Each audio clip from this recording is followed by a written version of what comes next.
So oor die loop van die laaste 2 weke het ons gesê dat daar is 'n tyd om stil te bly en 'n tyd om te praat. Maar in 'n wêreld vol geraas, dink ek, is om te luister een van die kosbaarste geskenke wat jy werklik vir iemand kan gee. Maar dit is ook een van die moeilikste om werklik te doen. Dis vir ons maklik om te praat en selfs soms om stil te bly. Maar om werklik te luister, ons sukkel met dit. En baie kere selfs wanneer ons luister, doen ons dit nie om te verstaan nie, maar net om te kan antwoord. Jakobus 1 vers 19 sê vir ons, elkeen moet maar vinnig wees om te luister en stadig om te praat, stadig om kwaad te word.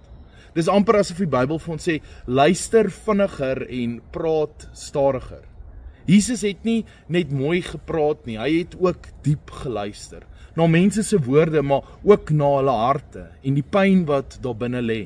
Wanneer hy met die vrou by die put gesels in Johannes 4, luister hy nie net na wat sy te sê het nie, maar hy hoor ook haar hart. En deur sy luister word haar hele lewe verander.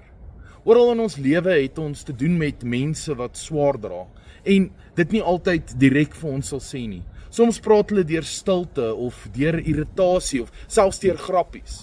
Om werklik te luister, vra dat jy sal stil bly van binne. Dat jy jou eie oordeel of jou eie opinie en jou haastige raad sal stil maak en net aanwesig wees. Luister is nie wag vir jou beurt om te praat nie. Dit is die bereidheid om iemand anders se wêreld vir 'n oomblik te betree en dit ernstig te vat. En dit is natuurlik 'n daad van liefde. Baie kere is dit ook wanneer ons bewus word van God.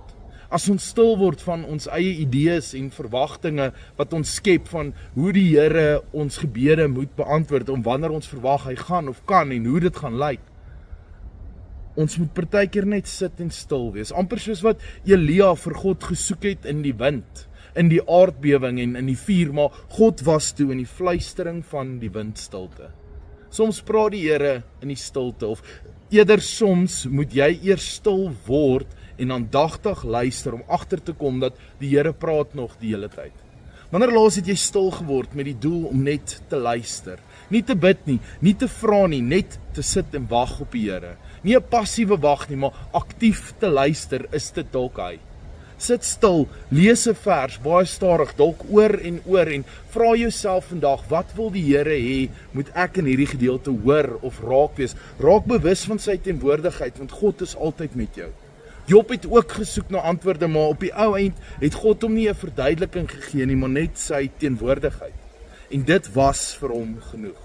Soms is luister nie om iets te hoor nie, maar om teenwoordig te bly by die Here.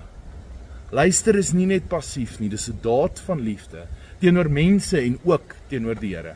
Kom ons kies hierdie week om vinnig te wees om te luister, meer aktief en doelbewus te luister, na ons medemens, ja, maar ook na die Here, na ons eie harte.